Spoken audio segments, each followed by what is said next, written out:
Lakshmi. What? I think your presentation just went. Can you present it again? Yeah, yeah, got it. Yeah, cool, cool. Yeah, that's Yes, great. ma'am. So now you understood, right? This is how you take input. Okay, that input method which you use to take the input will take a string, which will take a sentence basically. Okay, so this is how if you want to take Okay. any like English sentence, right? English sentence or English word, then you can use this input method directly. Okay. So and then last time we saw Okay, that ma'am. if we Okay. had to take integers, then we have to put it inside a int function, right? Put Yeah, yeah, enter. right. Yes, ma'am. Cool. Yes, ma'am. Thank you, Ishwarya. So, is there, yeah, Thank you, thank ma'am. you. Is there anyone else who wants to show either the first one or the second one is basically the plus, minus, and multiplication operations if you have tried to perform it. And if you have the saved file, then you can show it right now. Okay, good evening, madam. Good evening, Shailaja. Yes, ma'am, I like to share my. Yeah, yeah, sure. Go ahead. Go ahead. So, which one are you sharing? Like you're sharing the operations one or what? You try to do plus, minus, and multiplication. Yes, ma'am. Okay, yeah, go ahead.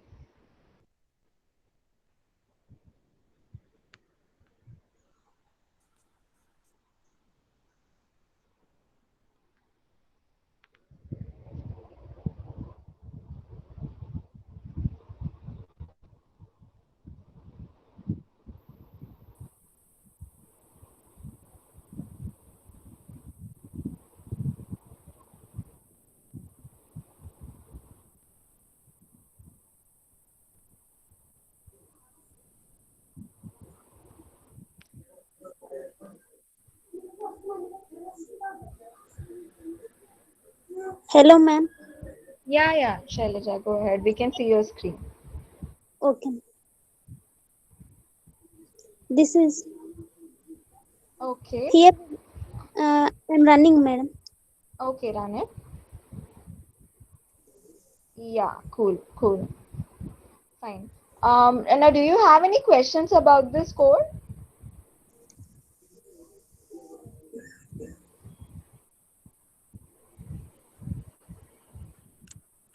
So as you saw, right, like when Shailaja was presenting, she did all the four operations, plus, minus, multiplication, and division. But like if you noticed in the output, right, for division, there was a decimal number. And for all the other three operations, there was integer as output, right? Shailaja, maybe you can share the output once again.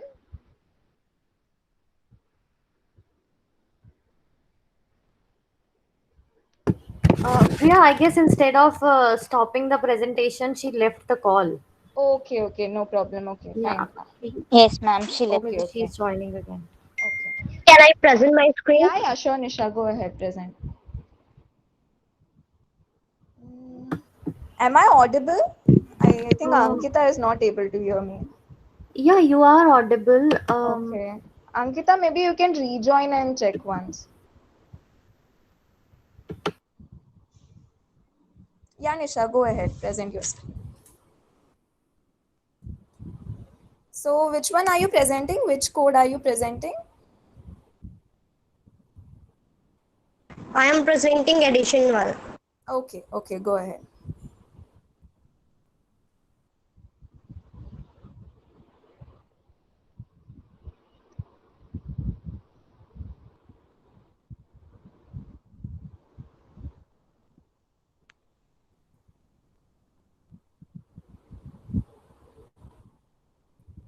Okay. Okay, okay, great. Yeah. So try other operators as well.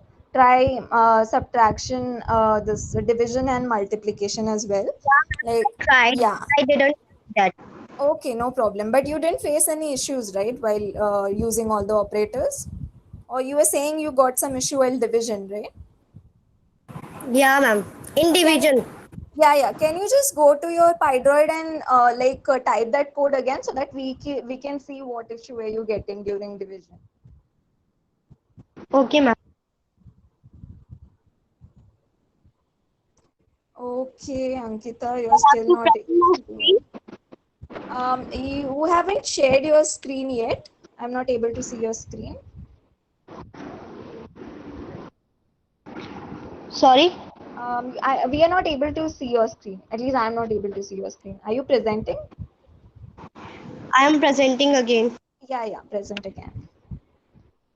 Ankita, I'm not sure why are you not able to hear. Maybe just check the volume or something. Now it is visible. Yeah, now it's visible.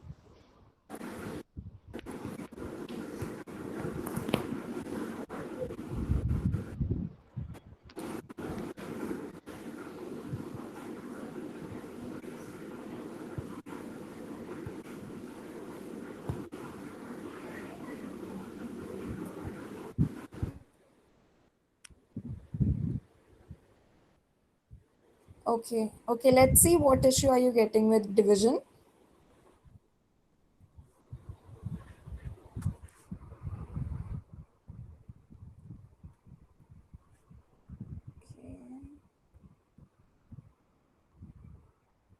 Nisha, are you there?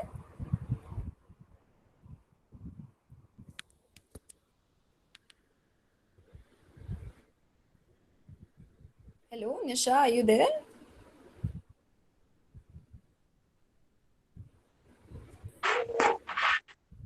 I think, not sure. Ma'am, I have a doubt. Yeah, sure, go ahead. Ma'am, when we are giving the numbers on the print, it is okay, ma'am. But when we are Huh? getting the input from the user, I'm getting some fault with the division. You're taking what input from the user?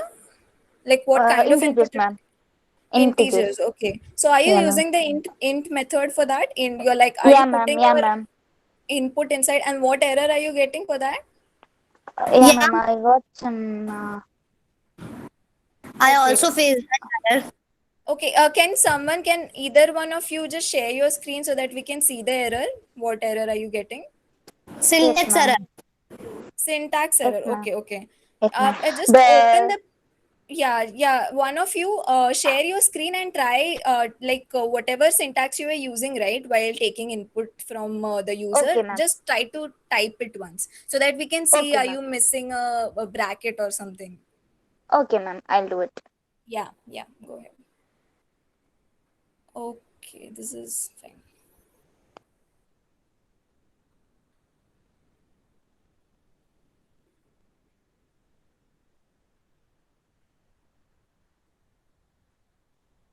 Here I'm getting, ma'am. When I Okay, run the let me program, I'll check. get whatever Okay, 10 type and the something. second number. Yes, Yeah, ma'am. And the go ahead. second number, little we give 5. I got Okay. the addition and subtraction and the multiplication. When I Yeah. come to division, Huh. when I come to division, uh, Okay, go ahead. x and divided by 5. Mm-hmm. When I ran it, no, ma'am. When I was doing, I didn't get it. Okay, ideally it should work. Let's see. Yes, ma'am. Now Yeah, it's you're getting the answer, right? I have got it. Yeah. So I got here you can see like the first three numbers are integers, right? For addition, multiplication, and subtraction, the answer is an integer. But for division, the answer is a decimal number. Right. So yes, ma'am. Yes, ma'am. that will usually be the case because when you're dividing two numbers, right? So there is a chance that the answer would be in point, right? Like if you divide 9 by some 2, then the answer is 4.5, right? So there is a chance that the number can be in decimal, right? Which is not the case in case of addition, subtraction, or multiplication. In addition, subtraction, or multiplication, the answer will only be a decimal point if either of the two operators are a decimal point, right? So that's why when the compiler sees that both the numbers are integers, you will get the answer also as an integer. But for division, Yes, ma'am. That's fine. yeah, But when I was trying first of all yeah. to code this, I didn't get for the division operation. Okay. It And the code was was same or what? showing some error. The Yes, code was ma'am. It same was the or what? same. Okay. Yes, ma'am. Okay. ma'am. Can you just go back But and now I am clear, ma'am.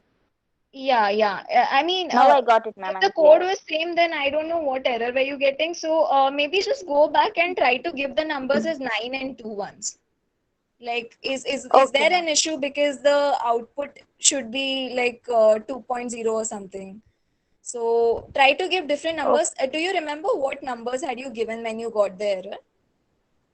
ma'am, I think I gave the same numbers, Same 10 and numbers. 5. Okay. Yeah, ma'am. Then Okay, might be ma'am. some syntax issue. Maybe like something was different back then when you tried the code. Okay, ma'am. Okay, ma'am. Nisha, did you Okay, ma'am. try it and did you get the same error? Okay. Okay. Fine. So, anyone else who wants to show their code, or I'll be giving you the answer. I'll be showing you the code, the same codes basically. So, Yeah, ma'am. You show your codes.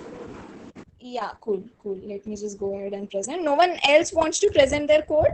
Does anyone else want to present their code? Ambika, do you want to present your code?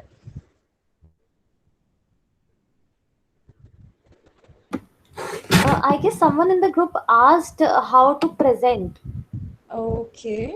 Yeah, I think that was yoga, right? Yoga is asking how to show. So Uh, Yoga, if you can hear, on your screen there would be an option present now. You can just click there and you can Of the yeah, those three dots only. Yeah. I think somebody put it, Ishwarya put it. Yeah. Cool. yeah, Okay, yeah. Yoga is presenting.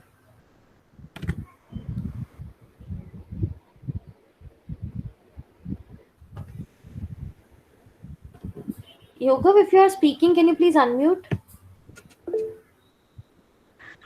Ma'am, I don't know how to take my code in my phone, ma'am. I think you are already presenting. We are able to see your screen. Just switch, like normally have you switch between apps, right? Just switch and go to PyDroid. You just go back and go to PyDroid. Yeah, yeah.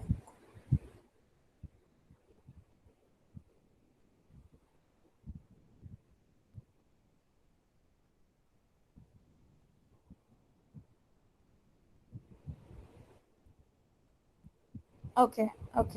So this is what you have done. You have added two numbers and then you have subtracted two numbers. Okay, great. Yeah. I think, did you face any issues? Then you can tell us right now if while execution of this or any other code, if you faced any issues. Excuse me, ma'am. Yeah? Hello, Yeah, ma'am. go My ahead. name is Vichandreka. I'm a new student. Okay. This is my Okay. first class. Okay. So have you seen the YouTube videos of the previous two classes? No, ma'am. No. Okay. So what I'll do is we'll go along the flow of the class, whatever we are doing right now. If you have any questions during the class, you can ask me anytime, okay? And I'll explain it to you. In case if you are not able to understand it because you missed the previous classes. Okay? Okay, ma'am. Okay. Okay. And videos are there. I would advise you, like Neelam will share it with you, and I would advise you to go back and watch. If you get any doubts in the previous classes after watching those videos, you can come back. Like next class will be tomorrow. You can come back tomorrow and ask that. Okay. All right. Yeah, sure. Ma'am, which Um, videos? So all the recordings of previous sessions are there on YouTube. Like there were two sessions last week. Those recordings are there on YouTube. We'll send you the links. You must be having Neelam's contacts or Tariq's contact, right? You can just ask them. They will share the YouTube links with you.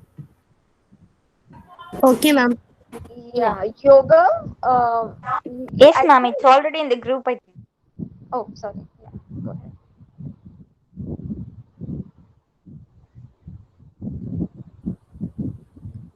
Yeah, Yogav, you kind of missed the int here. Like, just go back to your code.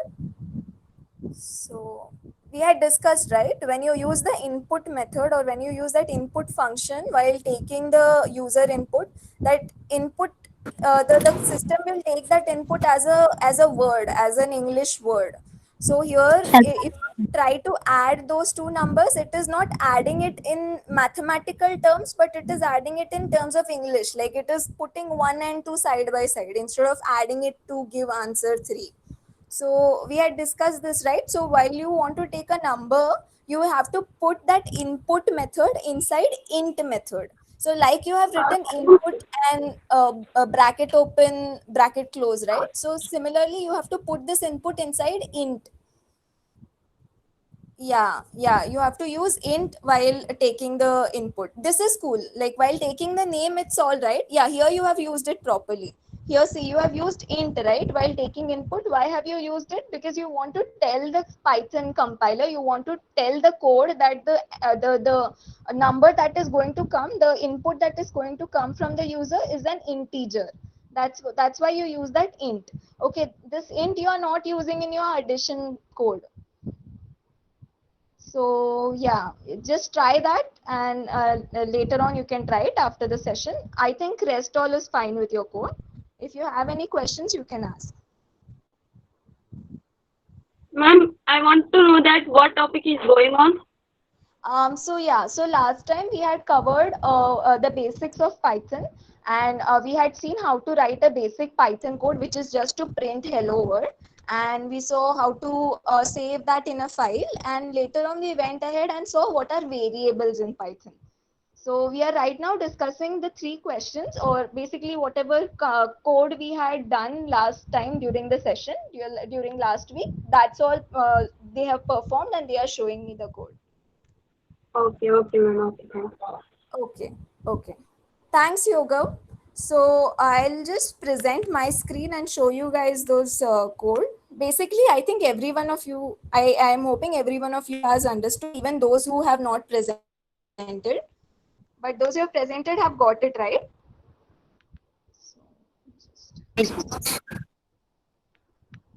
Okay. I think the first one was very simple, to take input name from user, and I hope every one of you has now understood how to take like in any English word or sentence as input from the user. I'll go and show you guys the second code. Now this looks a little bit complicated. This is nothing. I'm just using a lot of print statements. That's why it looks complicated, or else it's the same code only. So I think the first 2 lines are clear to you guys. While taking the input, you have to use int. You have to use this int inside which you will use input function. And you will give the whatever you want to prompt to the user, whatever you want the user to know. Like if I run this code, the first line that will be printed is please provide the first operator. So this is cool. If anyone has any problem in the first 2 lines, you can tell me.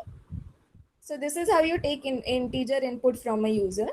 I think addition is also clear to you all, num1 plus num2, right? That is what we have done. Now subtraction is something new here. So this is what I wanted to tell you guys. What is this abs method? Abs function. Okay, you can call it method or function. It means the same thing. In Python, we call it as function. In any other language, probably Java or something, we call it as method. But it kind of means the same thing only. So, so here you can see I have put my numbers inside abs. Okay, why have I put inside abs? I'll just tell you. Okay, so if I have my 2 inputs as 5 and 10, okay, what will be the answer I'll get? Like if you remove this abs, okay, what do you think will be the answer of sub in this case? Like if this abs is removed, only you have num1 minus num2. Then what will be the answer? Anyone?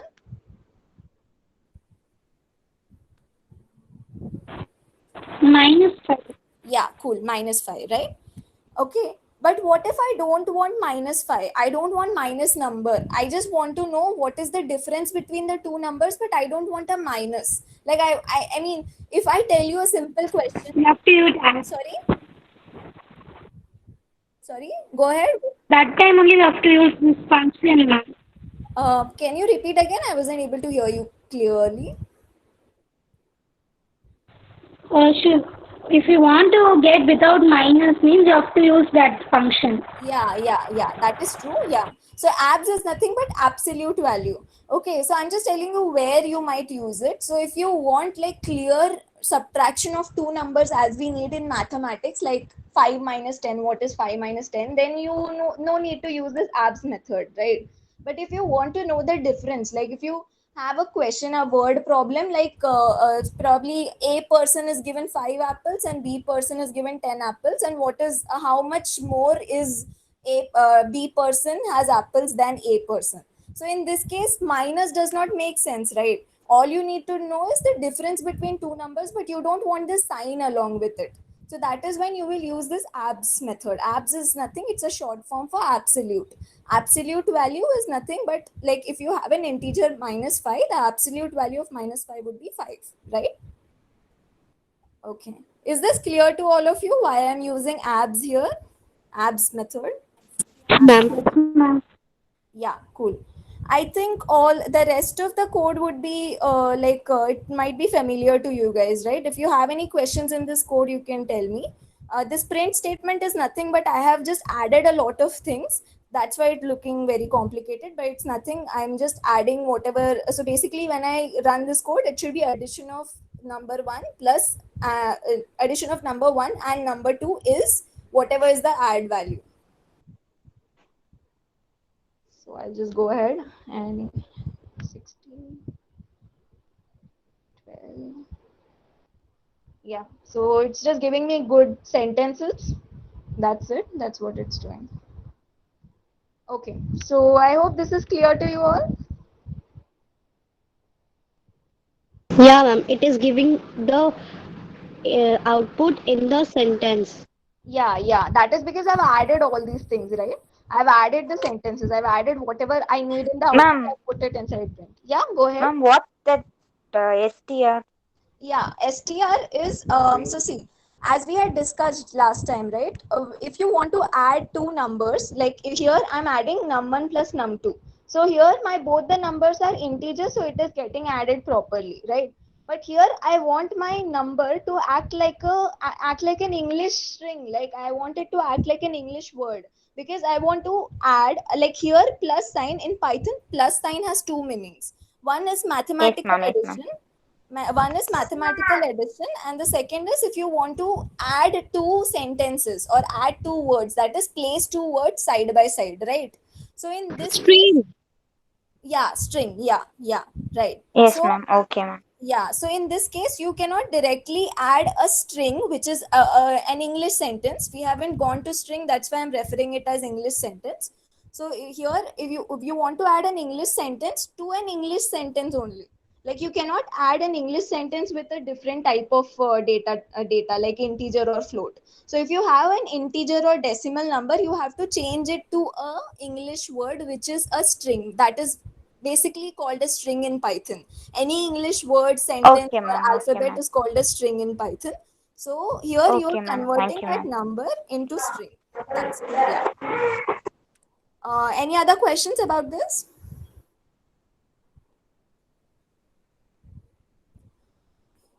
Okay, let's just move ahead.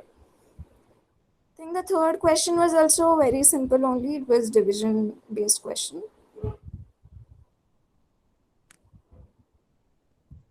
Yeah.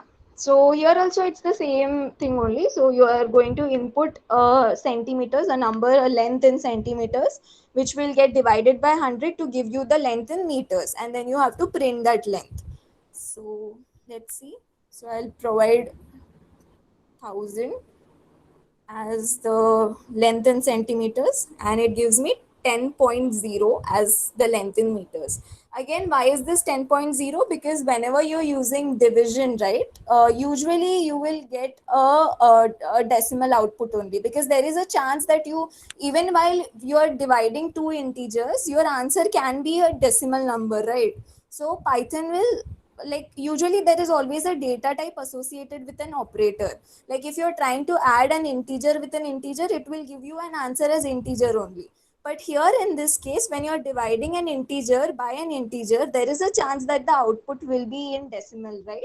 So that's why Python makes it as decimal. So here you can see 10 is an integer. So Python could have given me just 10 as an answer, because 1000 divided by 100 is 10. But then it gave me a decimal number, because it will put whatever number, whatever is the answer of a division, right? Division operation, it will always give it to me in decimal only. So we'll see that during operators. We'll go ahead more into this. So this code is clear to everyone? Then we'll move ahead and see this week's PPT. No Yes, questions? ma'am. Clear, ma'am. No questions? Cool. Anyone else wants to ask any question about this? No, ma'am. Okay, let me just go to the PPT.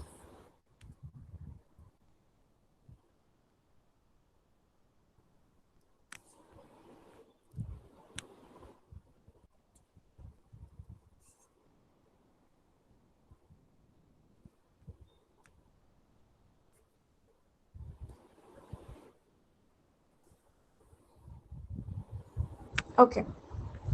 So let's see what is blocks. Okay. So now what is blocks in Python?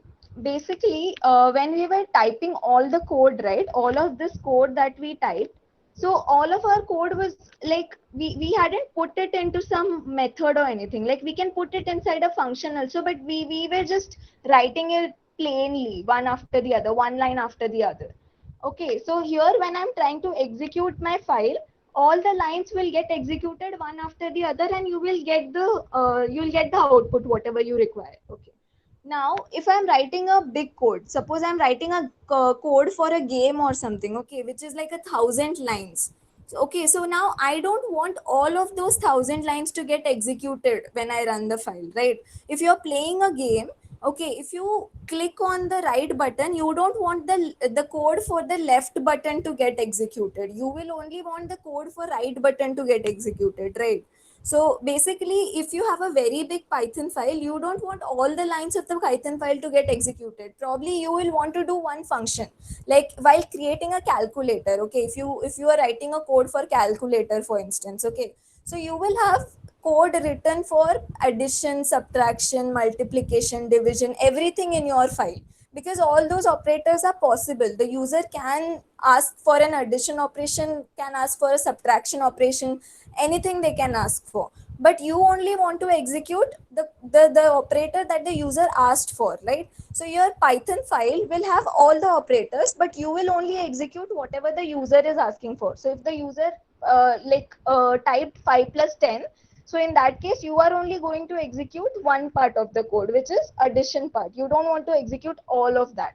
Okay, that's why we usually put the code in blocks. Blocks is nothing but you define, okay, when I'm calling one block, only this part of the code, only this one part of the code which is coming under the block will be executed. So one of the common blocks is a method, a function. When you declare a function or when you create a function in Python, it is called a block. Okay, and when you execute this one function, when you call this one function, everything that is present inside that function will execute. So we'll just check once what am I talking about. So see, so usually what we used to do is, like here if you see, I'm just adding two numbers, I'm subtracting two numbers, and I'm multiplying. So when I run this file, when I run this Python file, everything will get executed, right? But I don't want to execute everything. I just want to execute addition. Like I want the code for subtraction and multiplication to be there in my file, but I just want to execute addition. So in that case, what I'll do is I'll just put it inside a function. Okay, so function is like a code block. Okay, so here what I have done is, whatever was there for addition, I have put it in one function. Okay, this def here you can see, right? This def, this is how you declare a function. This is how the Python knows that you are writing a function. So we are not actually seeing functions in detail here. What I'm trying to tell you is what is a code block. A code block is nothing but when you execute this code block, some, like when I execute this add nums code block, everything that is present inside that code block will execute. Okay, so it Ma'am, you are not able to present your code. okay, just a second, I'll check what is wrong.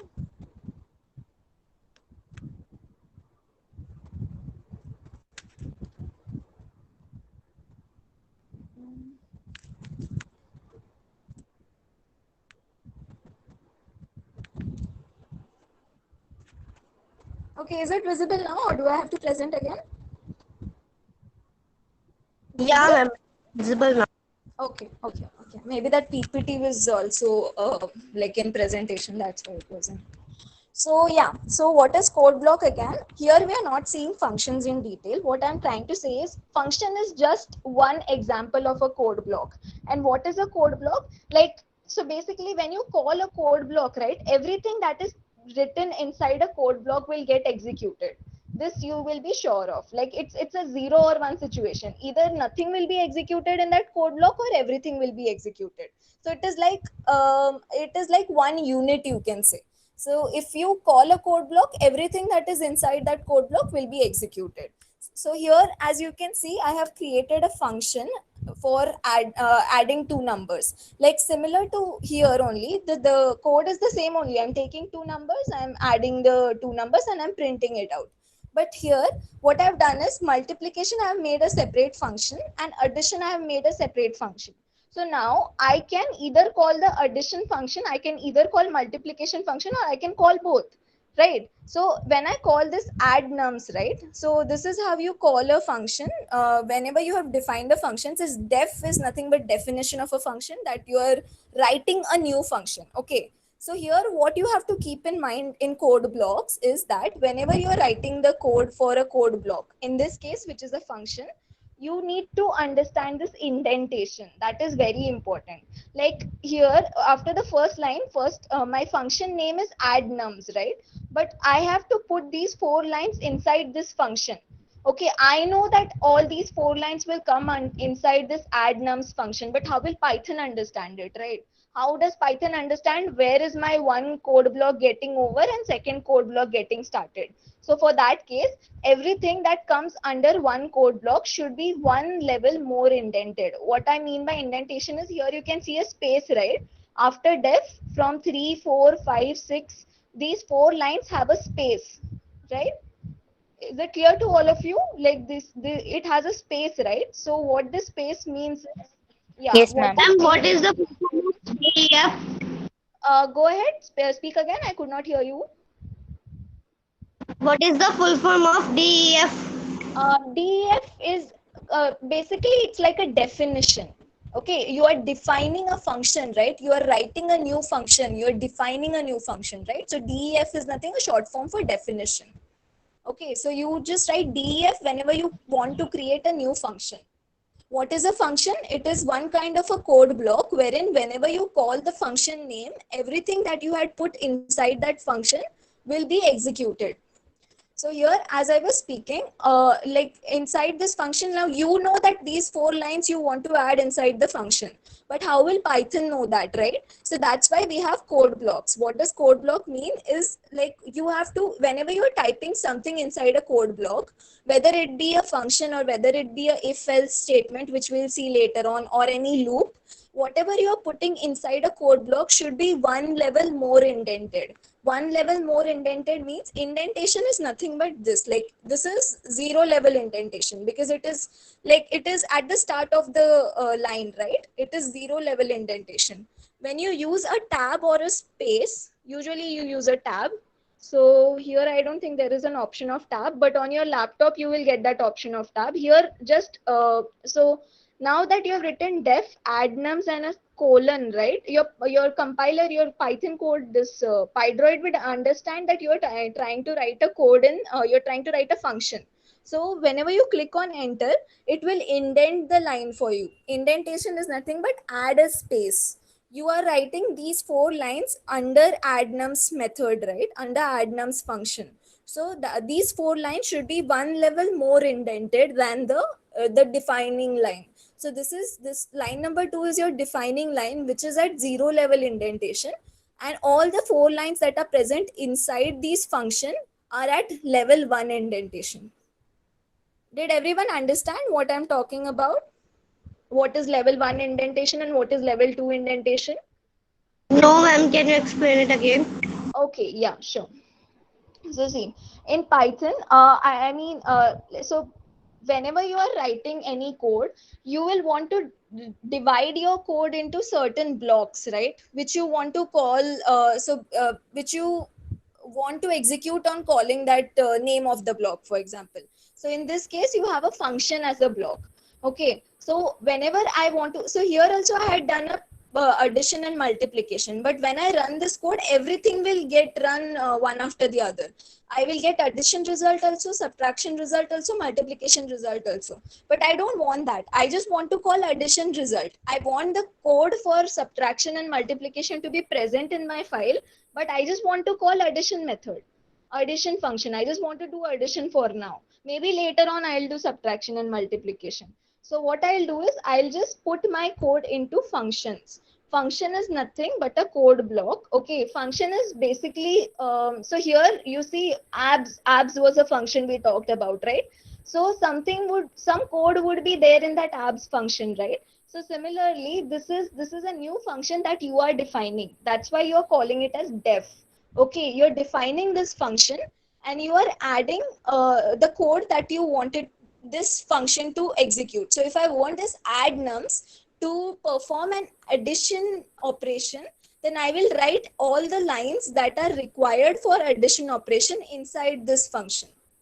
Okay, so this function is like a box. Okay, and inside this box you want to put only the code that the function defines. So in this case I'm writing add nums. So in that box I just want the code for addition. I don't want any other code. I just want addition code to be inside this box, inside this block. Okay, so like we'll talk more about functions. Here what you have to take away from this code is that whenever you're writing a code block or whenever you're writing a function, right, how will the compiler understand what all lines are present inside this code block or what all lines are present inside this function here? So for that, you have to use the indentation levels. What does indentation means? It is the space from the starting of the line. That is the easiest way to define an indentation. It is the space, how much space you have from the start of this line. So here the start of this line is this left side line you can see, right? So you can consider this as the start of the line. Okay. Now here if you see this def line, line number 2 is at 0 level indentation. Why? Because it's very close to the left side line. But all the 4 lines that are present inside the function, all the 4 this lines which are to be present inside this function, which are to be executed when this function gets called, are at level 1 indentation, which is 1 level ahead. Like you can see this space, right? So that is 1 level ahead from line from 0 indentation. That's why we call it as level 1 indentation. Is this clear? Little bit maybe? Yes, ma'am. The one who isn't understanding it, are you like little bit, are you trying to get a picture? So basically, like this is not just for functions, this will work in case of if block also, if else block, which we'll talk about, or for loop. A for loop is also a code block only. So whatever, we'll see that later on. Here, this is the simplest example that I thought you might get it at this point with no knowledge of if else loops and for loops. So And that short word are you using? That is functions. which one? What? Go ahead. Say again. That highlighting words. This depth Like- you are talking about, what? That short words are you using? That is function. Is this? Are you talking about depth? The one which is highlighted in a different color? Def sum str and abs. Yeah. So I think we talked about this earlier. So why are we using this str here? Because see, there are 2 functions of plus operator. This plus operator is there, right? So there are 2 ways in which plus operator can be used in Python. One is when you are adding two numbers, just as you do in mathematics, right? 1 plus 2 is 3. So that is one function, that is one thing that the plus operator does in Python. And the second one is to add two words or sentences. And adding two words or sentences is nothing but placing them side by side. Okay. So now when I'm giving output to the user, I want to say, okay, sum is this number, which is add, whatever is present in this add variable, right? That I want to give it to the user, that I want to show as output. Okay. Did you take it? Hello. So whatever is present inside this add variable, I want to show it to the user as an output, right? But I cannot add a string, which is basically a word here. I cannot add a word and an integer, right? Add is an integer. I hope all of you are able to follow. Add is an integer. Why is it an integer? Because it is like a mathematical sum of two integers. So add is also going to be an integer here. Okay, and when I want to display it to the user as an output, I will have to convert that integer into a string is nothing but a sentence or a word in Python, right? So I have to convert it into a sentence, and then I have to add it to this sum sentence, the sum word that I have here. Only then Python will be able to make sense of it. You cannot add a sentence and an integer. That is not how it works in Python. So that's why you're converting the integer that you got by addition of two numbers, and you typecasted it. We call it typecasting. It's even if you don't remember the word, it's fine.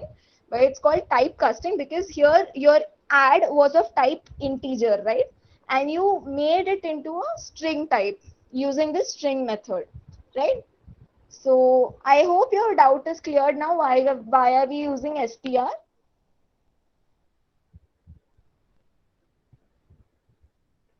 Is it clear, or do you want me to explain it again? Yeah, ma'am, it's clear now. Okay, can you tell me what is it used for?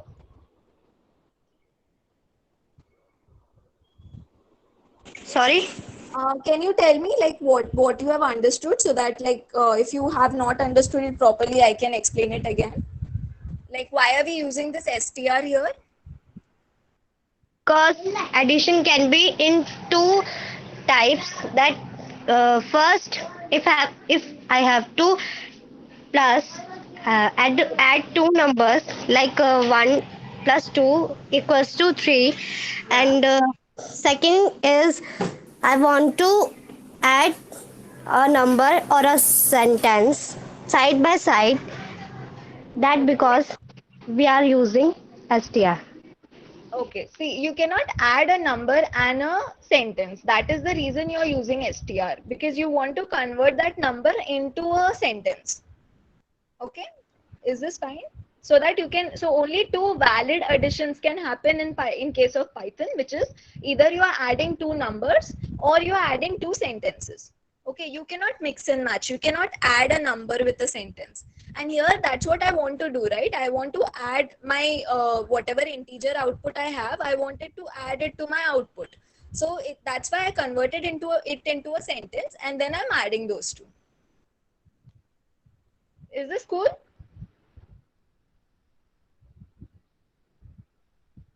Okay, let's go Yes, ahead. ma'am. Yeah. Anyone else wants to tell me why we are using str?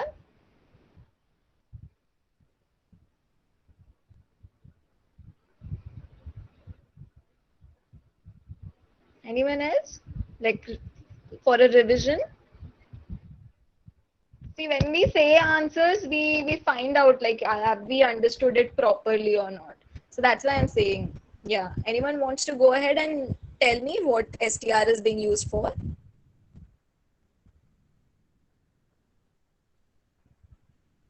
Ma'am, when you want to add a number, an integer, and the integer as word, we are using that str. Okay, yeah. So that our output is basically two things printed side by side, not mathematical addition, but Yes, when you ma'am. want the output to be side by side printing of something. Side by side. Yeah. We'll get it and then the number which we want. Can you repeat again? Yes, ma'am. Yes, ma'am. Here we will get it as sum and then what the number we want. Yeah, right. That's why we have used between sum and plus and str and then the add. Yeah, great. Yeah, right.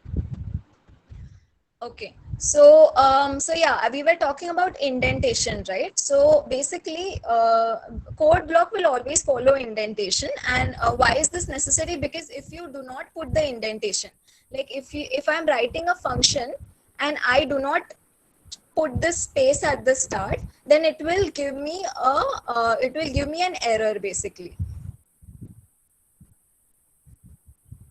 This will not execute properly, because how will Python understand that what all lines are to be executed inside this function? We talked about it, right? Like when this function will be called, when addnums will be called, everything that is present inside it will be executed. But how will Python understand what all things are present inside it? You have to show it somehow to the Python, right? So what we do in this case is we use indentation. Indentation is nothing but space. Okay. So if you have ever seen on your laptop, observed on your laptop, there is this tab button on the left hand side. Okay, that tab button is used for putting indentations, but here you don't need it in Pydroid. So what you have to do in case of putting it, see here, now all the 4 lines from 2 to 6 are at 0 level indentation, because all of them are at the start of the line, right? So all of them are at 0 level indentation. So if I run add nums right now, the Python compiler won't be able to understand what all lines are present inside add nums. Okay, so to show it what all lines are present inside addnums, you have to move it 1 indentation level inside. Okay, so if my def addnums line is at 0 level indentation, I have to put all the lines inside my function at level 1 indentation. So you can just go back and type enter. So Pydroid will do it by default for you.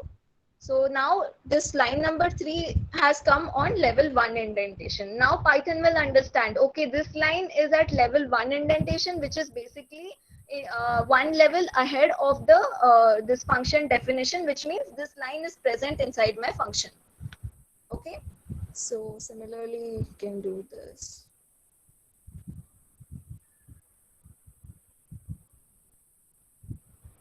Yeah. So you can see here mul nums is also a second function that I have written, which is nothing, it's the same thing, it does multiplication. But here instead of everything getting executed, right? See, one thing you have to understand, whenever you are writing a code block, you have to call that code block somehow. So in this case, if I'm writing function, if I have 2 functions, when I run this file, only the function that I am calling will get executed. So here I'm calling add nums, right? So only the first function will get executed. The second one will be there in your file. The code will be there in your Python file, but it will not be executed unless you call it like using mul underscore nums. So let's go ahead and try it. I'm just calling the first function right now. So see, it gave me sum 31. So only the first function got executed, and all the lines that were under the first function got executed basically. Okay, so similarly, if I call the second function,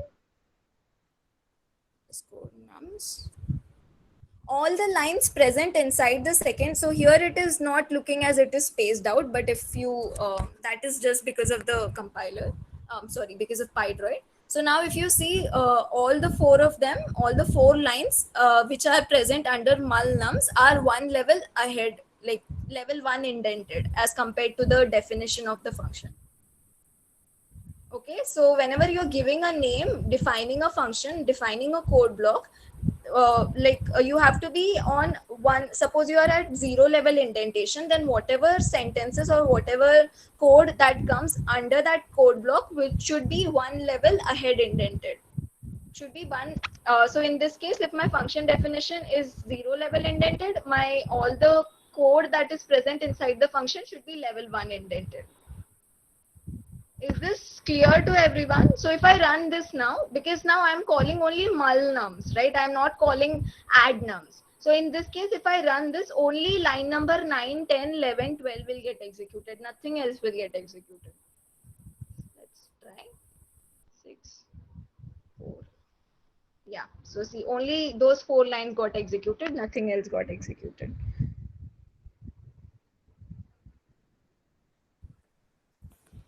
Any questions in this one? No, ma'am. Okay. Anyone else? Any questions? No, ma'am. So you No, guys madam. understood? Ma'am, can we use both the operations, ma'am? Come again. I did not hear you properly. Ma'am, can we use both the operations, addition and multiplication at the same time? Yeah, you can use that. So see, as I said, right, I called mul nums. I called this mul nums function to execute these 4 lines. If you want to execute both the code, then you just have to call both the methods. Add nums.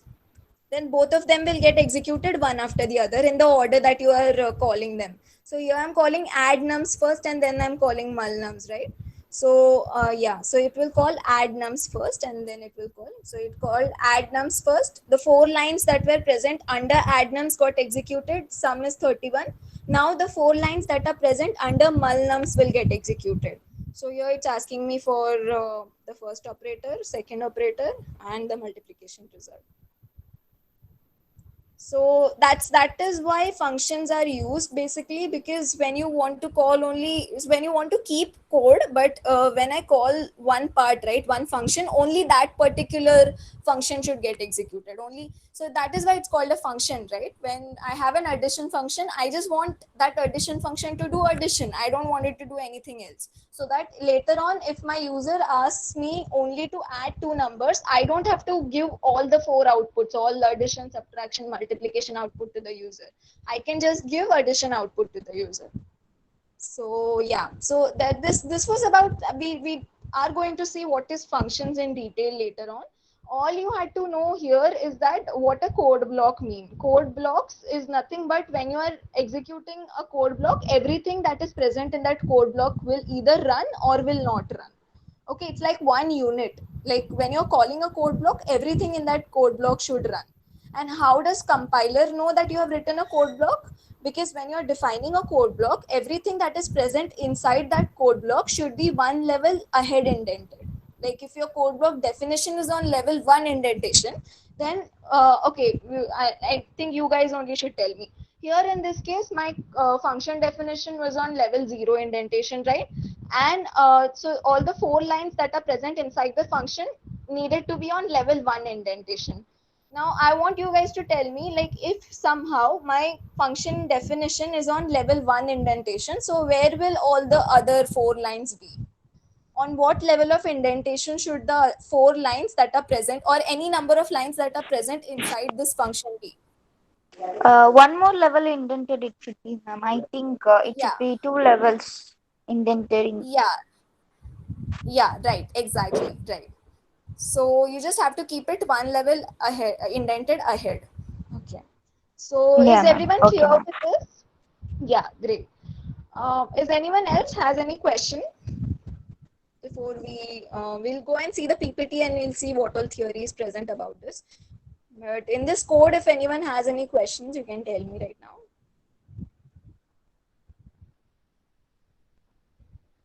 Okay. No, ma'am. Okay, great. Let's go back to the PPT.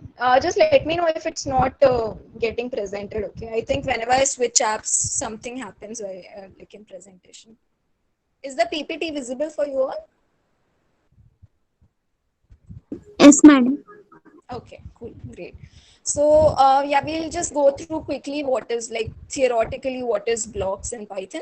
So grouping of sentences for a specific purpose. So as we saw, for addition purpose, you group some sentences together so that when you execute that one code block, everything under that code block should get executed, and basically all your addition code should get executed.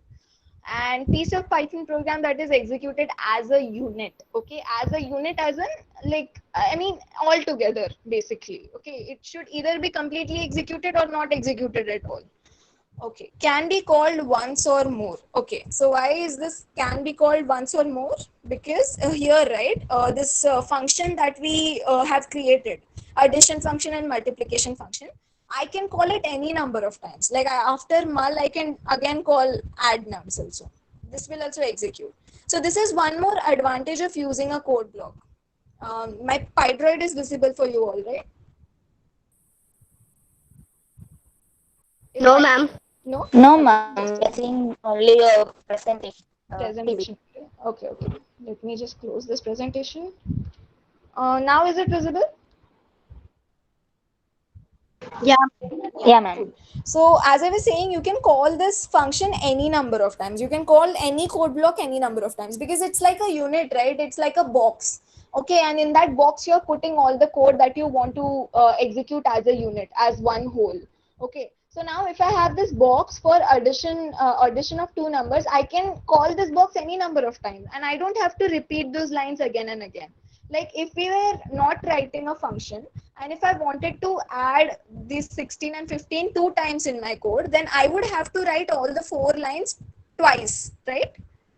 I would have to every time I would have to put number num2, add them and print them. But here what I'm doing, I'm just putting it into a function so that wherever in my code I require 16 plus 15 as the output, I will directly call add nums function. You can call it any number of times. You can call it 10 times in your code, 15 times, any number of times you can call it. And you don't have to duplicate the code. The code will be present at one place only and you can just call the function. Is this clear? Yeah, ma'am. Yeah, ma'am. Clear. Cool. Yeah, great. Go back. Okay.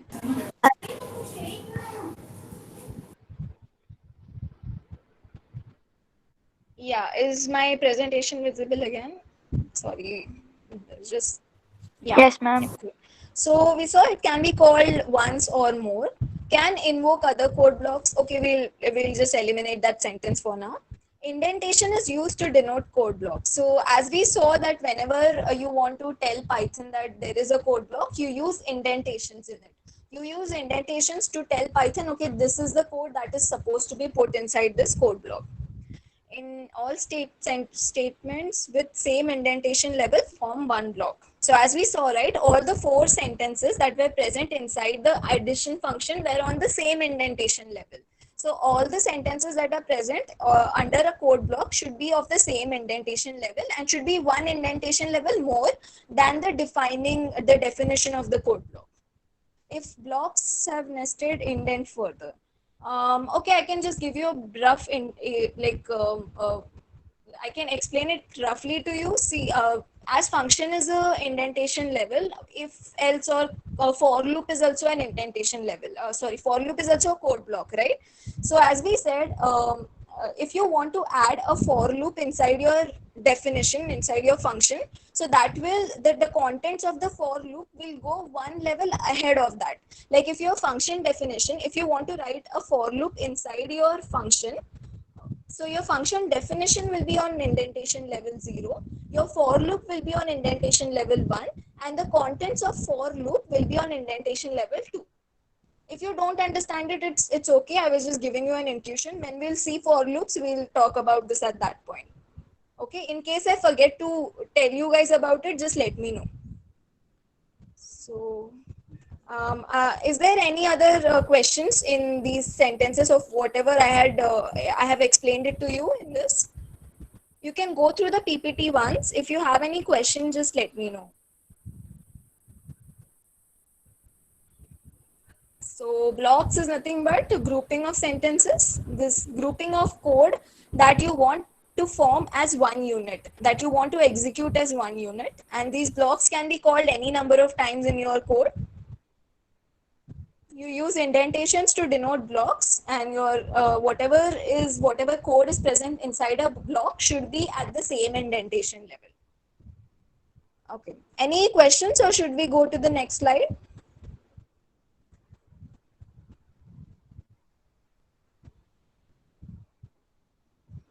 Should we go to the next slide? Yeah, ma'am. Yes, ma'am. Yeah. If later on, if you read it and if you feel there is any questions, you can ask it to me tomorrow, no problem. Okay, so why were we seeing this block of code? Okay, so because we were talking about variables, we let's just talk about scope of variables. Now, what is scope basically? So just go back to Pydroid. Okay.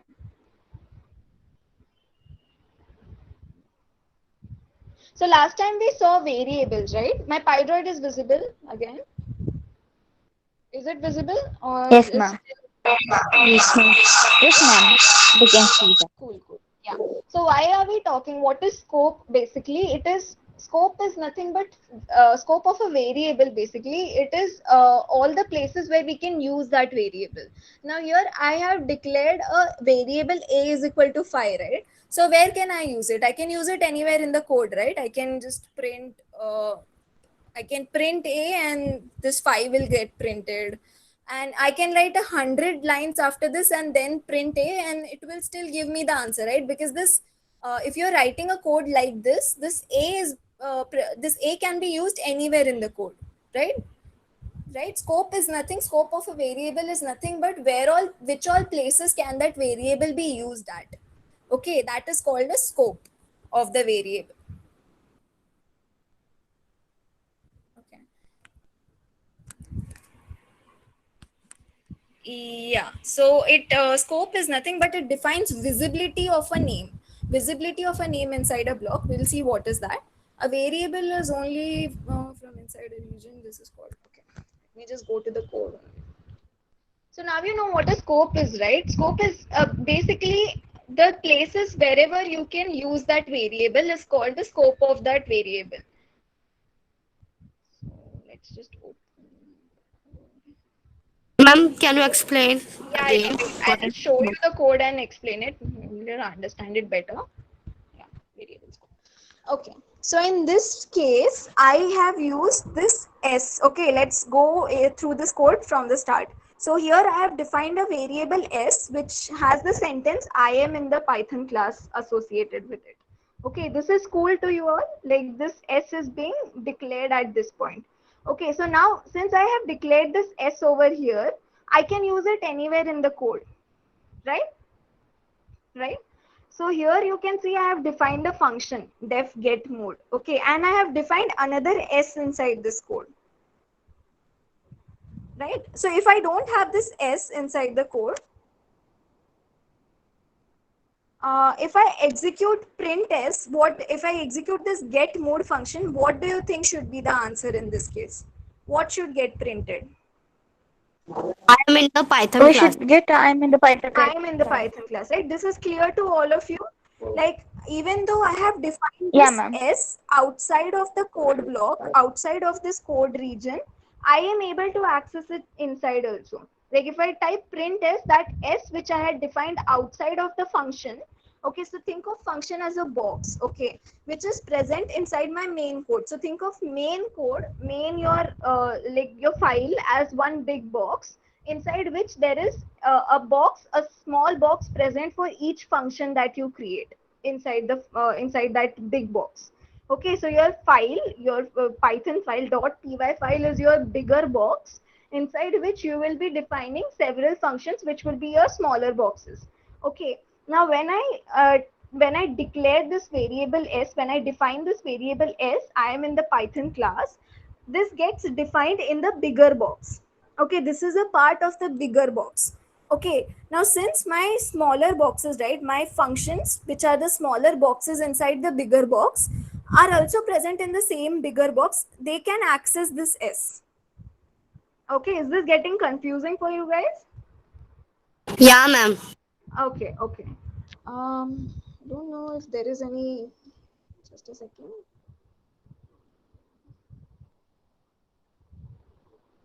If I have anything I can draw.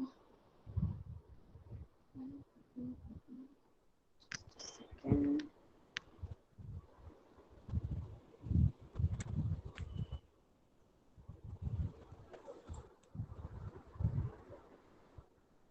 Okay.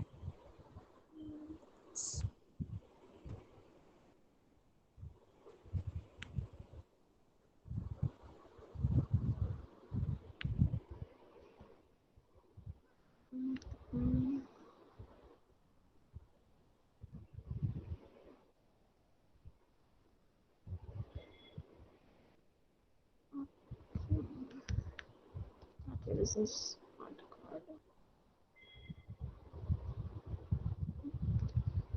good. Okay, I'll just try to explain it to you guys only. Okay, now when you're writing anything in this Python file, right, think of it as putting it inside a box. Okay, your Python file is one bigger box. Okay, and when you're defining a function inside the Python file, that would be a smaller box inside the bigger box. Is this at least clear to you guys? Your Python file is a bigger box, and when you're defining a function inside your file, that function would be a smaller box present inside the bigger box. This is clear to you guys? Yeah. Yes, ma'am. Yes, ma'am. Yeah. So now whatever variables that you are defining in the file, okay, that will also be a part of the bigger box. So this S I'm defining in the file, this is also a part of the bigger box, right? Right? So all the smaller boxes will be able to access the items in the bigger box. Think of it this way. So I'll repeat again. Your Python file is your bigger box. Okay. And if you're defining any functions inside of your Python file, those would be the smaller boxes present inside your bigger box. Okay. And whatever variables that you're defining in the Python file, which are outside of your functions basically. So this S variable is outside of the function, right? Right? It is not present inside any function. It is directly present in the .py file. Okay. Without being a part of any function. So that will also be a part of the bigger box because my file is a bigger box. Again, file is a bigger box. All the functions that you're defining in the file are the smaller boxes present inside this big box, and all the variables that you are defining which are outside of any functions will also be a part of this bigger box. Is this clear? So all the smaller boxes, right, all the methods, all the smaller boxes will be able to access all the variables that are present inside the bigger box. So in this case, S is present inside my bigger box, right? It is not a part of any function. It is a part of the Python file as a whole, right? So all the functions that I define inside this file will be able to access this S variable. Is this clear? Any doubt in this? Ma'am, your voice was broken. Okay. I'll repeat again. Okay.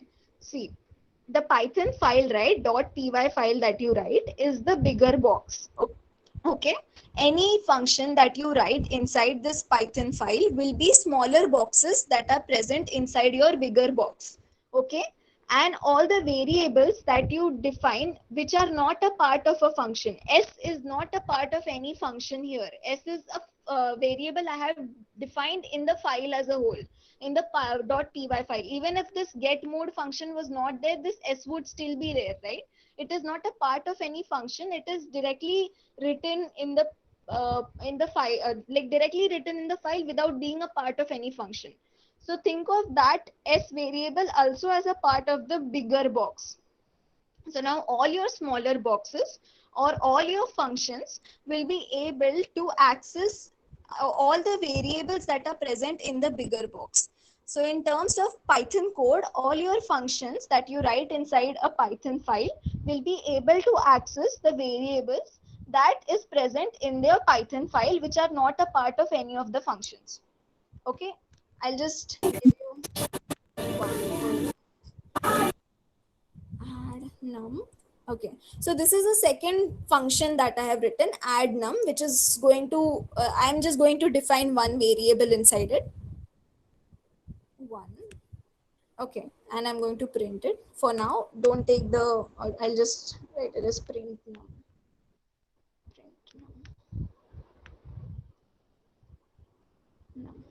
Okay.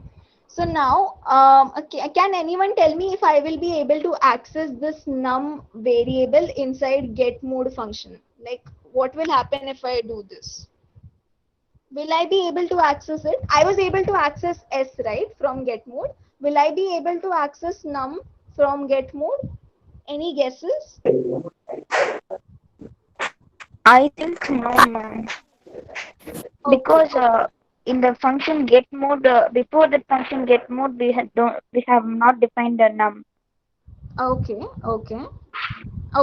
So what if I put this get mode function after print num? Just a minute. I think then it will work. Okay, okay. Any other answers? Anyone who thinks anything apart from this? Ma'am, can you repeat your question? Yeah, sure. See, so when I had declared s, right, s is equal to im in the Python class, I was able to access it from get mode, right? If I so here I'm calling get mode method, if you can see. So when I run this code, I get im in the Python class, which is just a second, which is nothing but this line number 5. Okay, line number 5 is able to print s properly. Okay, now my question is this num variable, right, that I am defining inside print num method, print num function, will I be able to access it from get mode function? My question is this code, will this code give me right answer? Will this code print 1? I'll just remove this. Okay, okay, I'll tell you guys. So this will not print, this will not give you the right answer. This will in fact fail. I'll tell you why it will fail. So we talked about it, right? There is a bigger box which is nothing but your py file. Whatever you have written inside this file, think of it as everything that is present inside a bigger box. Now every function that you write in this bigger box will be a smaller box inside the bigger box. Every function, this get mode is one box inside the bigger py box, and print num is another smaller box which is present inside the bigger box, right? So now this s variable, I had written it outside of these two functions. This is not, this s variable is not associated with either of the two boxes. It is a part of the bigger box. So that's why both my smaller boxes are able to access this s variable. Okay, but when I define a variable inside a function, like I have defined num is equal to 1, right? In this case, num is equal to 1, I have defined it inside inside a function, inside a smaller box. So in that case, this num is equal to 1 will not be accessible to either the bigger box or to any of the other smaller boxes. What I mean to say is this num is equal to 1 will not be accessible to any of the other methods, or if I directly try to print it from the py file, even then num will not be accessible. Here this code will also fail because num is not accessible to any other place apart from the smaller box, which is this function. Okay, did you guys get why will s be accessible from get mode function but not num1, num is equal to 1? Yes, ma'am. Because before the get mode function, we have defined yes, but not before the get mode function, we have not defined num. No, not exactly. See here, that this order does not matter. Okay. So see, when I'm defining s, right, this s is not a part of any function. What you have to see is the variable that you're trying to access, is it a part of any code block? Is it a part of any function? So s is not a part of any function, which means it is accessible to any place inside the code. Okay, but when you are trying to define Yeah, a ma'am. Okay, ma'am. variable inside a function, that variable will only be accessible to that function only. It will not be accessible to any place outside of the function. Okay, so again I'm repeating, why is s accessible from get mode function? Because it is defined outside of all the functions. Okay, it has a global scope. Okay, global is basically accessible to every place. Like global, like I'm sure you guys have heard this term, global is nothing but it is accessible to all the places, like, right? Global, this s variable has global scope, which means it is accessible to all the places in your code, in your Python file. Any place you can use this s variable. Okay, but this num1, num is equal to 1, which is defined inside your function print num, has a local scope. Okay, now this is local. Why is this local? Because it is only, this num is accessible only inside print num function. It will not be accessible at any other place outside of the function. Okay, is everyone clear about global scope and local scope? Yes, ma'am. Yes, ma'am. Can anyone tell me, explain it to me, what is global scope and what is local scope? Ma'am, global scope is it will be inside the whole code. Wherever we want, we can use it. Right, But local scope is it will be defined for one particular function, and inside that function only it can be used. right, exactly. Right. You cannot use the local variable in any other function.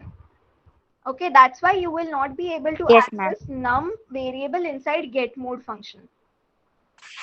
Yes, Any, ma'am. Yes, ma'am. yeah, good. Yeah. Anyone else who would like to tell me the difference between global and local scope of a variable?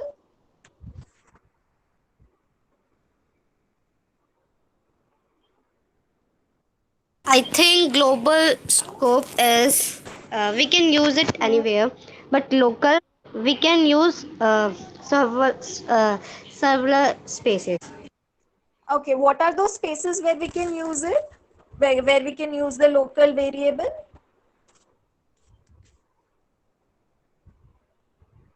I don't know. Okay, wherever we define it, like see, so here in this case, you're defining num variable inside a function, right? Inside a code block, right? Function is a code block. We saw it in the last PPT, right? Function is a code block, and you are defining this num inside this function. Okay, inside this smaller box basically. So this num will only be accessible inside this function. It will not be accessible anywhere outside of this function. Is this clear to you? Yeah. Can you tell me again what is the difference between global and local scope?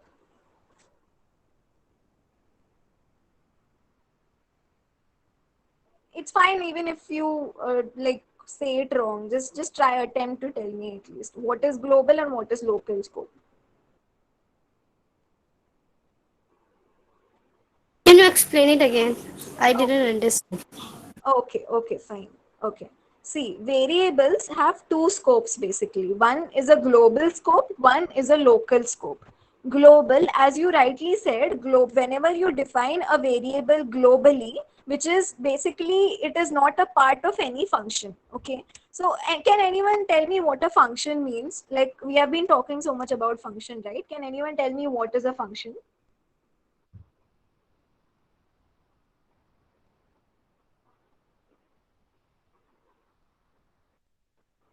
Anyone? Ma'am, functions a certain set of instructions or certain steps named function. Your voice is breaking. Can you repeat once more? Ma'am, certain set of function it is based in the one. Not still not able to hear you properly.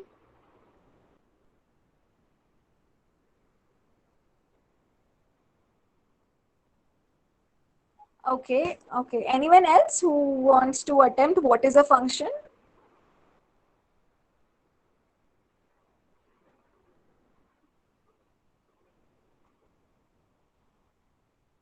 No one? You guys did not understand the word. What is function?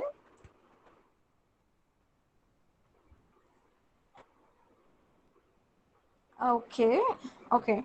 So basically, a function is a code block which gets executed as a unit. So here we saw, right, in this code, this add nums was a function. Why was it a function? Because it had all the code to add two numbers. These four lines were going to add the two numbers and print me the answer. Okay, why do you use a function? Because you want to get one small thing done. That is the purpose of the function. So here add nums function was just adding two numbers. That was its purpose. Okay, and since I had written it inside a function, I could call this function any number of times, right? That is a function basically when you are doing one task, one small task you want to do, and you want to put all that code into a function so that you can use it later on anywhere in the code. Okay, now is it even a little clear to you guys what is a function?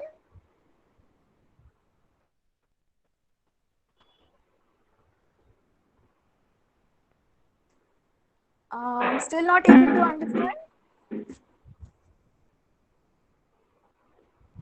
Function is a code and blocks. It's a code block basically, which does a small task for you, which will do one small thing for you. Okay, so here add nums function will add two numbers for you. So similarly, you can have functions which can do small things for you.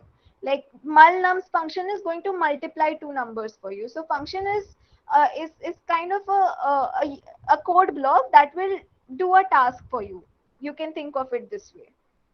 Small task. Yeah, your function will do a small task for you.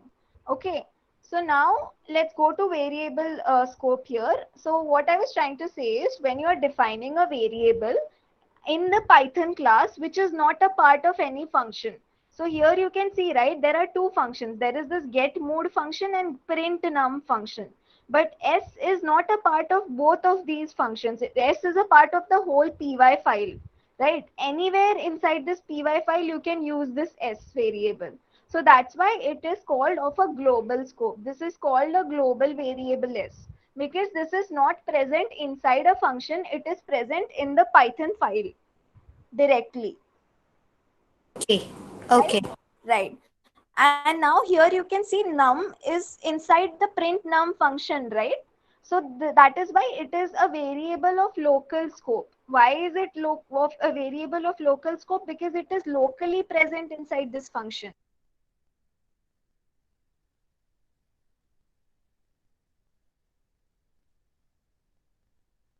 Ma'am, you're on mute, I think.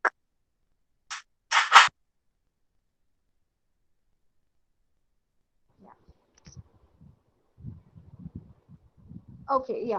So as we were discussing, this s is a global variable because it is present in the Python file, and any function in this Python file or any other place can use s variable.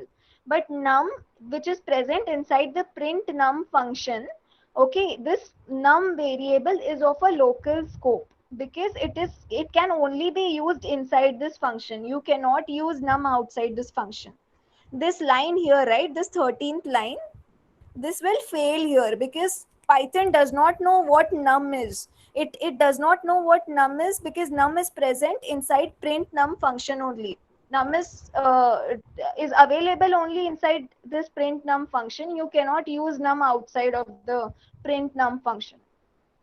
That's why it's called of a local scope. Now, is it clear to you guys what is a global scope and what is local scope? Yes, ma'am. Okay. Can anyone tell me what is it? So that I understand that, like, I was clear and you guys are understanding the concept.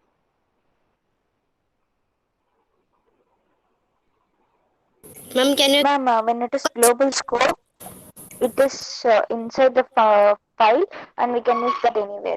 When it is local scope, it will be present only inside one function, and inside that function only it can be used. Yeah, right. Great. Yeah. Anyone else who would like to tell me the difference between global and local scope? Global scope is the part of py file, .py file, not part of code, whole code, and No, it this is a code, part of whole code. It is a part of whole code. It is just not a part of any function. and local scope is uh, it is a small code, मतलब code, and Yeah, go ahead. what is that? And this is, I will talk to this later. Okay. Okay, so basically local variable will be present inside a function. Okay, there is a function and this variable is present only inside this function, so it can be used only inside that function. You cannot use it anywhere outside the function. That's why it's called as a local variable. Okay. Anyone has any questions in this? No, ma'am. Okay, okay. Is everyone clear? If you have questions, just tell right now. Oh, okay, just tell now. Ma'am, can you repeat? Okay, should I repeat the global and local scope? Yeah. Okay, okay. Just give me a minute. Yes, ma'am.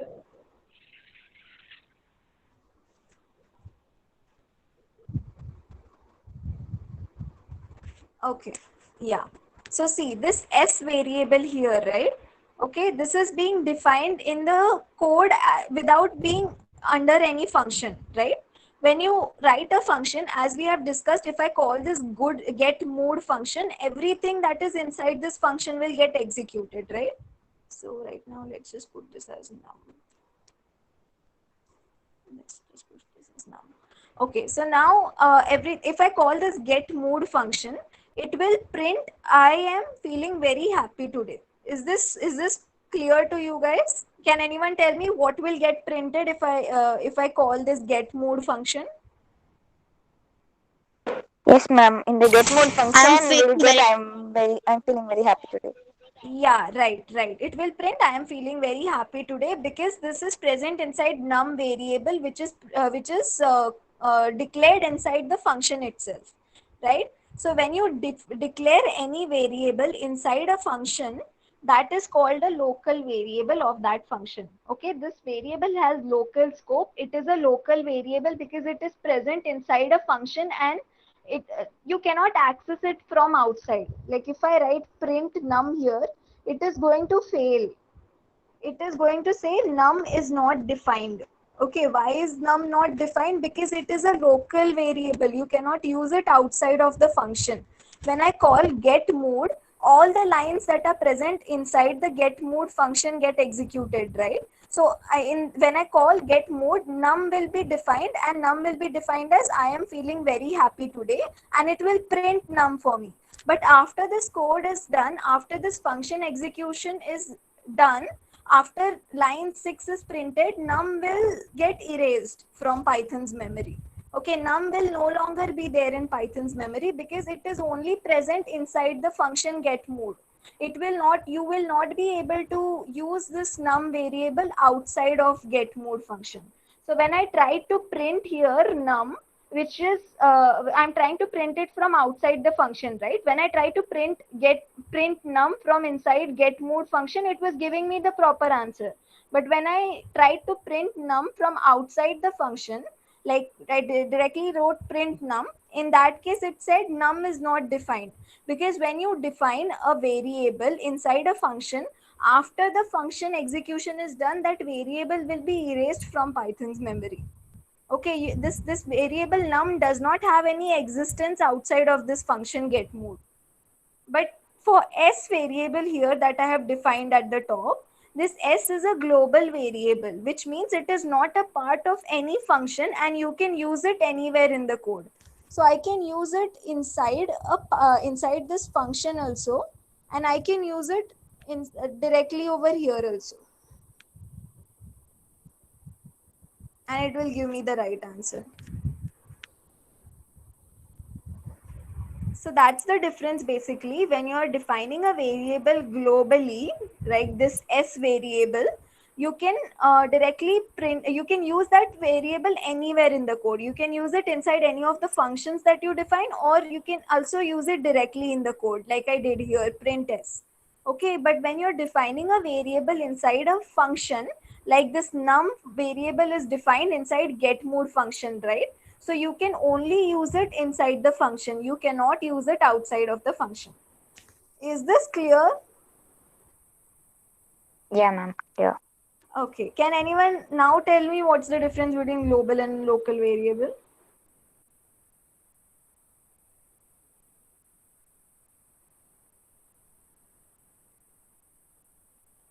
Anyone? Anyone?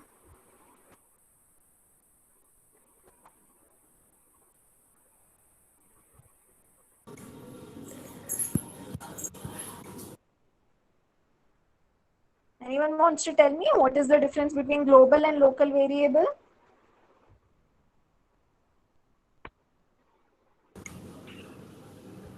Okay, Ma'am, okay. I will tell about the variable.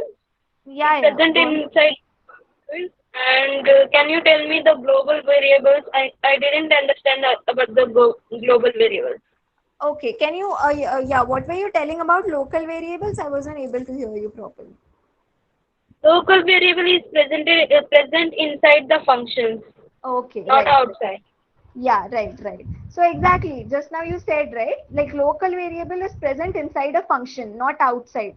So a variable that Yeah. is present outside the function is a global variable. Simple. Okay. It's opposite of Yeah, local. yeah. Any variable that is present outside of all the functions will be a global variable. Any variable that is present inside of a function will be a local variable. Okay. Okay, and you cannot access a local variable from outside the function. I didn't understand what you said, ma'am. You cannot access. So here num is a local variable, right? Because it is present inside it is defined inside get mode function, right? So you cannot access this, you cannot use this variable num outside of this function. Like you can call get Okay. mode and it will print num for you, but you cannot directly go and print num. This will not work because you cannot use any variable that is defined inside a function outside of the function.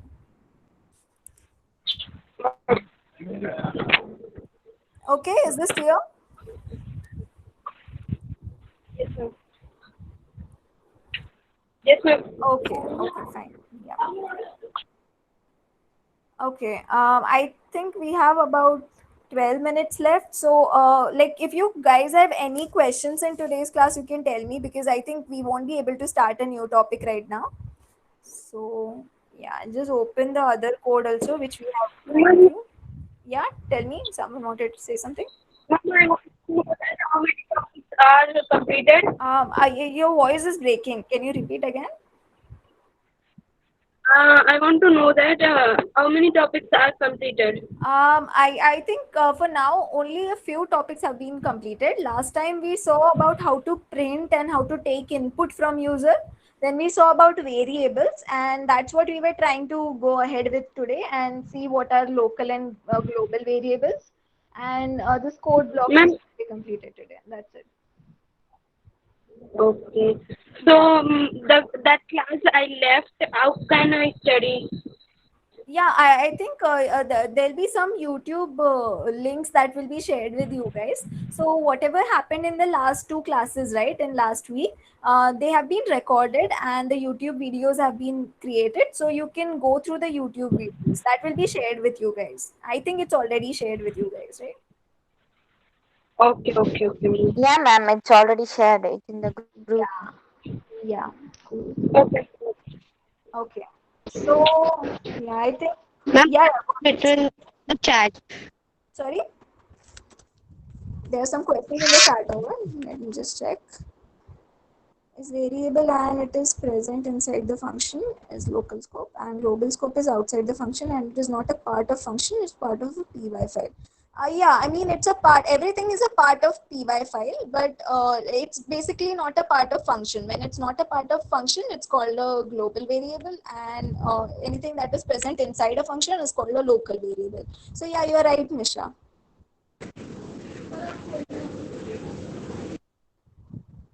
Okay. Okay, so I'll just go through this once and see if we can do anything. I think only 9 minutes are left, so you guys can ask any questions if you want. Anything that you want to know. I think arithmetic operators we have already seen right till now. We have seen addition, we have seen subtraction, multiplication, and division we have seen. And I think Yes, modular ma'am. power is remaining. So I think we can just go with power. That is a simple thing.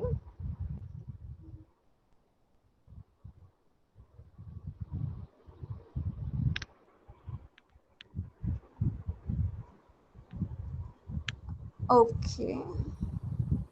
Okay. So basically, I'm hoping you guys know what power means, right? Like 2 raised to 3 is 8, 2 raised to 2 is 4. So that is, I am hoping all of you know what power is. If anyone does not know power, then you can tell me. So Yeah, that's right.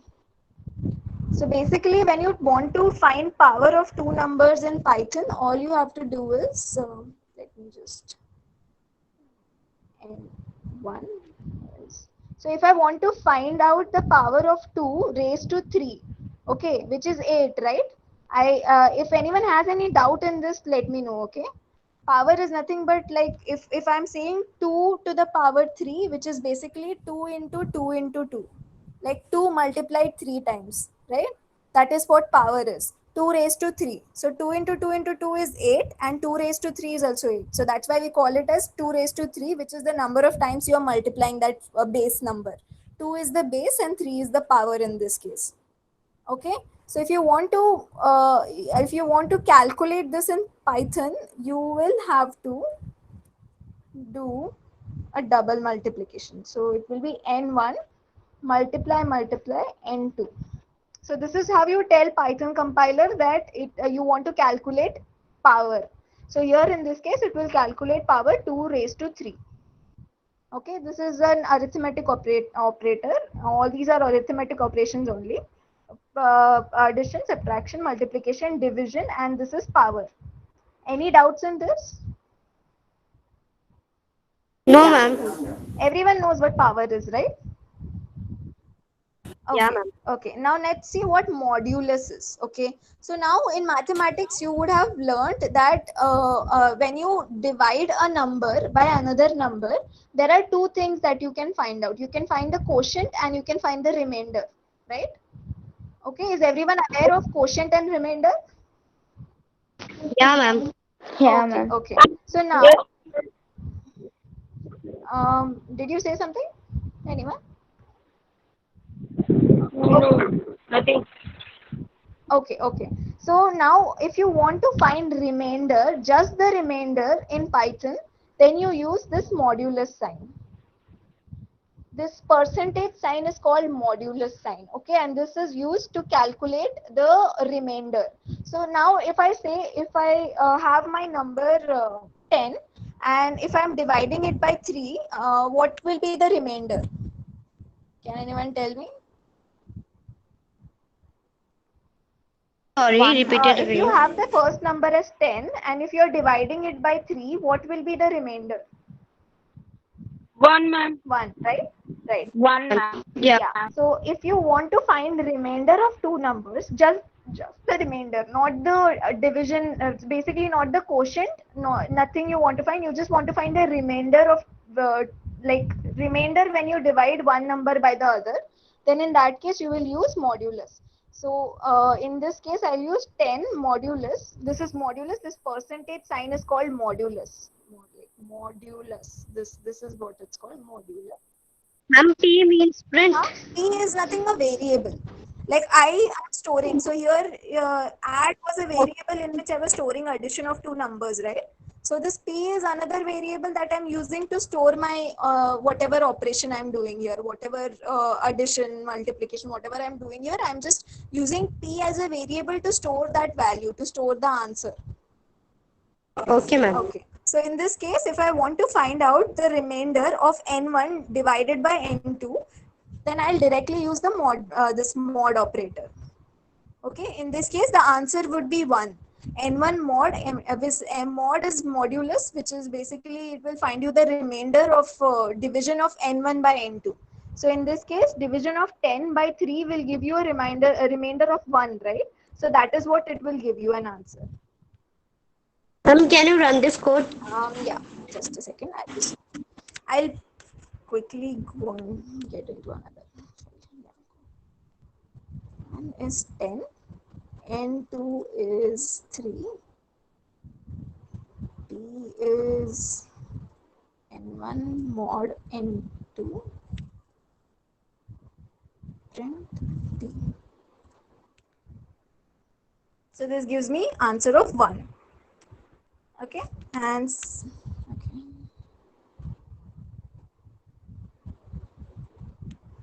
And similarly, if I want to find out the power, so your first number would be your base and the second number would be power. So in this case, first number, which is n1, would be your base, and then you use into, and the power n2. So your answer should be 8. Okay. Let me just- Yeah, Ma'am. yeah. Let me just try one more thing. Okay. So now we saw about quotient and remainder, right? We saw how to find out remainder of two numbers, right? And now this double slash, right? So if I directly put a slash here, just a division, what do you think would be the answer? 3. No. It will be in a point decimal, ma'am. Yeah, right. Yeah, we saw it at the start, right? Only division operation will give you the answer in decimal point, right? We saw it at the start. So here we have 3.3335 as the answer. Now, if you want an integer answer, which is if you want a quotient, okay. Now this 3.3335 is the exact answer, right? But if you divide it in terms of quotient and remainder, you know that 3 would be the quotient. 10 divided by 3 will give you quotient of 3 and remainder of 1. Is this mathematics clear to everyone? If when you divide 10 by 3, you get a quotient of 3 and a remainder of 1, right? That is how you write 3, your dividend, I think divisor into quotient plus remainder is dividend, right? Yes, ma'am. Right. Just a second. Yeah. So now if I want to find quotient of the division of 10 and 3, then I will use a double division. So quotient is never a decimal point if you notice. Quotient is always a integer, right? So when I execute this, it will give me 3 as the answer, which is the quotient of the 10 divided by 3. So we saw this is how you find the quotient of two numbers, division of two numbers. And n1 mod n2 is how you find the remainder of two numbers. Is this clear for everyone? You have to write Yeah, ma'am. R also. Yeah, we can print R also if you want. And Ma'am, your presentation not seen clearly, showing clearly. sorry. Okay, No. presentation went away over. Oh, it's still there, no? Yes, ma'am, it's still there. I think there's a fault with the network. Okay. So again, if you want a decimal output, if you want to get an answer as you would while dividing two numbers, so you can put a single division. If you want a quotient, which is an integer, if you want an integer value, a quotient integer value, you will put a double division sign. And if you just want the remainder when you divide two numbers, then you're going to put a modulus sign. So this covers your mathematical arithmetic operators in Python. Basically, these are the arithmetic operators that you will be using, which is n1 plus n2, n1 minus n2, minus n2, n1 into n2, into n2. Then there's division. This is a decimal division. The second one would be an integer division, which is nothing but it will give you the quotient of dividing two numbers. And the last one is the modulus, which is the remainder when you divide two numbers. Is this clear for everyone? Yeah, ma'am. Thank you for this session. Yeah, thank you guys. Yeah. If there's any questions you have, so today what we discussed. Thank you, ma'am. Yeah, thank you. So today we discussed, mainly we discussed code blocks. We discussed what is a function today, an overview of what is a function just to see how indentation works. And then we saw what is global and local variables. And last we saw what are the three different arithmetic operations, right? Power. Sorry, I missed power. N1, N2. Fine. So if you have any questions, you can ask me tomorrow. You can try to execute it yourself and you can see it. Okay. Okay, so for now we are concluding the session, Yeah. right? Yeah, anyone has any question? We can wait for 2 more minutes and then we can conclude. If anyone has any questions. or else you can ask questions tomorrow also in tomorrow's class. Yeah, ma'am, sure. No questions for now? You guys can comment in the chat once so that we'll know and we can close the session. No question. All is clear. Okay, okay. So Okay, yeah, okay. if you have any questions, like ask it at that point itself so that you are not stuck later on.